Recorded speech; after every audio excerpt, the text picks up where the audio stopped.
KGF Vicky இவரை வந்து தெரியாத ஆளே இருக்க முடியாது. இவர் வந்து ஒரு business man, social media influencer, இந்த மாதிரிலாம் சொல்லலாம்.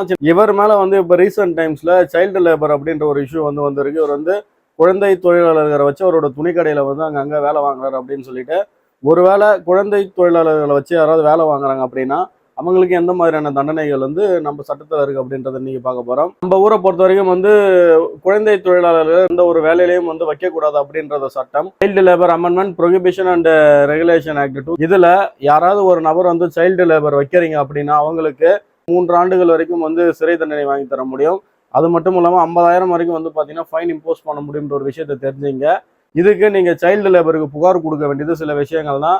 ஒன்று, நீங்கள் வந்து 1098க்கு ஃபோன் பண்ணி யார் எங்கே வந்து குழந்தைங்களை வந்து வேலை வாங்குறாங்க, சைல்டு லேபருக்கு வச்சுருக்காங்கன்றதை நீங்கள் இன்ஃபார்ம் பண்ணலாம்.